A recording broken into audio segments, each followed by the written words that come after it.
premier qui dit un micro-ARN, c'est un ARN qui porte un micro, il est viré. Les blagues de merde, c'est moi. Vous vous êtes jamais dit, mais attends, si de l'ARN donne des protéines, au bout d'un moment, il faut que ça s'arrête, non? Parce que sinon, il y aura trop de protéines, ça va devenir le bordel. Ou alors sinon, vous vous dites comme quoi un ARN se transforme un peu comme par magie en protéines, genre il y a un sort, tu sais, genre Transformus Proteinus, bim, ça devient une protéine. Sachez que non. Et si c'était le cas, ça ferait peur. Eh ben, pour réguler les ARN, en fait, il y a plein de mécanismes, des très simples comme des très complexes. Nous, on va parler d'un très simple, vous inquiétez pas. Il y en a un, je vous la fais courte. En gros, l'ARN, il enlève sa perruque. Alors nous, on appelle ça une coiffe, mais c'est à peu près pareil, gardez ça en tête. Il enlève sa perruque et il meurt. Alors, le mécanisme dont on va parler s'appelle les micro-ARN. Je sais que ça a l'air de faire peur, vous inquiétez pas, c'est super simple et ultra stylé.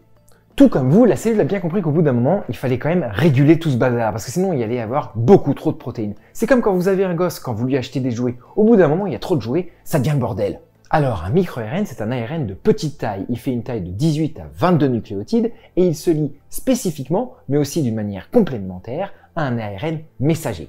Alors, quand je dis spécifique et complémentaire, sachez que c'est vrai, mais pas trop. C'est un ARN avec des conditions générales. Alors, un micro-ARN n'est jamais tout seul. Il est toujours lié avec un complexe protéique qu'on appelle le complexe risque. Lorsque les deux sont liés, il va pouvoir se lier à un ARN messager spécifique et lui chlasse la tronche, et donc de le détruire, ou alors, nous, dans nos termes, de le dégrader. Et imaginons si la liaison n'est pas complémentaire à 100%. Qu'est-ce qui se passe? Et bien c'est pour ça que je vous ai dit comme quoi c'était un ARN à condition générale. Ce qui se passe, c'est que les deux vont rester liés, mais il n'y aura pas de dégradation.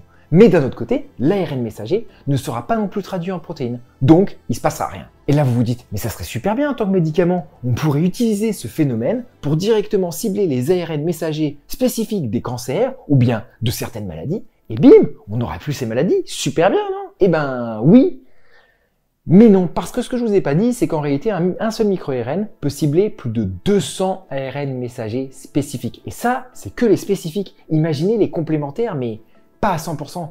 Là, directement, vous devez vous dire, il y aurait beaucoup trop d'effets secondaires. Eh ben, vous avez raison. Mais ça a quand même été testé. Et ça a été montré comme quoi, en réalité, il y avait trop d'effets secondaires. Sachez que les micro-ARN peuvent se retrouver chez les plantes, mais aussi chez les champignons et chez les animaux. Donc, c'est pas du tout que purement humain. D'ailleurs, ça a été retrouvé pour la première fois en 1993 chez les nématodes. 1993, c'est pas si vieux. C'est pour ça qu'il y a autant de compagnies pharmaceutiques, mais aussi de laboratoires de recherche qui continuent d'étudier ce phénomène, soit pour l'utiliser en tant qu'outil thérapeutique, mais aussi en tant qu'outil diagnostique. Alors, autant être franc, le côté outil thérapeutique, encore une fois, moi j'y crois pas. Un seul micro-ARN, 200 cibles, j'y crois pas, beaucoup trop d'effets secondaires. Par contre, l'outil diagnostique, ça par contre, j'y crois beaucoup plus. Et ouais, en fait, il a été démontré que lorsque vous êtes atteint de certaines maladies, il y a une augmentation, une diminution de certains micro-ARN dans votre sang. Donc, utiliser ces augmentations ou ces diminutions en tant qu'outil diagnostique serait une super idée.